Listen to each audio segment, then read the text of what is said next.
কেমন আছেন সকলে? প্রায় ১ মাস বাদে আবারও চলে এলাম নতুন একটি পর্ব নিয়ে আপনাদের কাছে। আজকের পর্বে থাকছে ভানু এবং চিনু।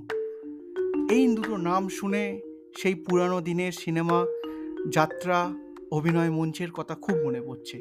হ্যাঁ, সেই রঙ্গরসিক মানুষ দুটোকে নিয়ে আজকের ছোট্ট একটি তথ্য নিয়ে আজকের পর্ব। তার আগে আমি অর্ণব, আপনারা শুনছেন ইতি তোমাদের অর্ণব। এখানে আমি, আপনি আর নতুন কিছু তথ্য নিয়ে আপনাদের কাছে চলে এসেছি। আজকের পর্বে ভানু এবং চিনু। আজকে যে সমস্ত তথ্যগুলি পাবেন সেগুলি পেতে সাহায্য করেছে বর্তমান পত্রিকা। তাই বিশেষ কৃতজ্ঞতা বর্তমান পত্রিকাকে। চলুন তাহলে আর দেরি না করে একদম ঝপ করে আজকের পর্বে চলে যাই। কি বলেন? চলুন তাহলে শুরু করা যাক।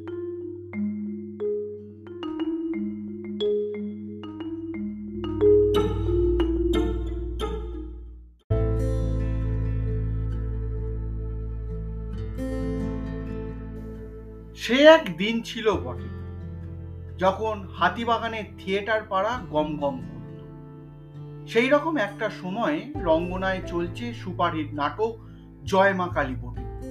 নির্দেশনা ও মুখ্য চরিত্রে অভিনয় করছেন ভানু বন্দ্যোপাধ্যায়।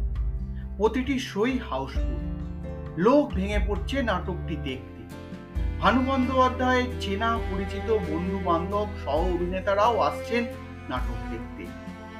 ভানু বন্দ্যোপাধ্যায়ের একটা অভ্যাস ছিল, পরিচিত কেউ নাটক দেখতে এসেছেন জানতে পারলে কায়দা করে তার নামটা নাটকের কোনো এক সংলাপে ঢুকিয়ে দিতেন।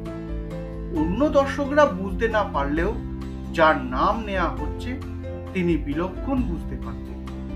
ফুটবলার সুরজিৎ সেনগুপ্ত সহ অনেকেরই সেই অভিজ্ঞতা হয়েছে।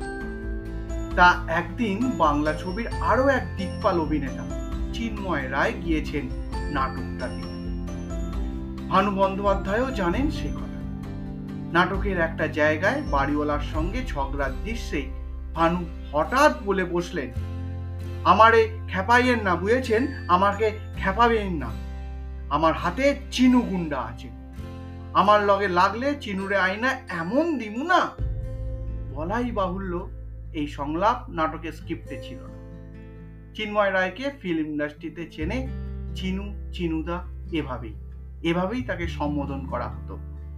তিনি দর্শক আসনে আছেন জেনেই তার নামটা জুড়ে দিয়েছিলেন ভানু। অন্য জাতির ক্ষেত্রে এই জিনিস হয়েছে, তারা সবাই বিষয়টা উপভোগ করেছেন আসনে বসে বসে। কিন্তু চিন্ময় রায় তো ডার্ক সাইডের অভিনেতা, মঞ্চ থেকেই তার অভিনয় জীবন শুরু। এরকম ইম্প্রোভাইজেশন তিনি বহু দেখেছেন। এমন সুযোগ তো আর ছেড়ে দেবার পাত্র তিনি নন। ভানু ডায়লগ শেষ করা মাত্র চিন্ময় আসন ছেড়ে মঞ্চের সামনের সিঁড়িতে উঠে এসে বললেন, কি হয়েছে গুরু, কোনো ঝামেলা হয়েছে নাকি? এবার চিনুকে সামাল দিতে ভানু বলে উঠলেন, এখনো হয় নাই বলে তোরে ডাকু মানে, অহন তুই যা, তোরে লাগবে না। একেই বলে শেয়ানে শেয়ানে। এই ঘটনার সাক্ষী হিসাবে ওই শোয়ের দর্শক আসনে হাজির ছিলেন অভিনেতা মেঘনাথ ভট্টাচার্য। ভানু বন্দ্যোপাধ্যায় মারা গিয়েছেন 1983 সালের 4 মার্চ, 62 বছর বয়সে। আর চিন্ময় রায় মারা গিয়েছেন সেই মার্চ মাসেরই 17 তারিখ, 2019 সালের 79 বছর বয়সে। কি অদ্ভুত পরিণতি, আর কি অভিনয়, কি অভিনেতা তাদের শিয়ানে শিয়ানে কোলাকুলি। কিরকম লাগলো আজকের এই নতুন তথ্য অবশ্যই আমাকে লিখে জানাবেন। অনেকদিন পর এলাম, কিরকম আছেন সকলে?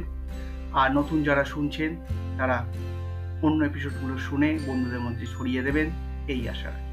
আজ এখানেই শেষ করছি, আবারও নতুন পর্ব নিয়ে ঠিক এই সময় হাজির হয়ে যাব। ততক্ষণের জন্য শুধু অপেক্ষা, আর টাটা।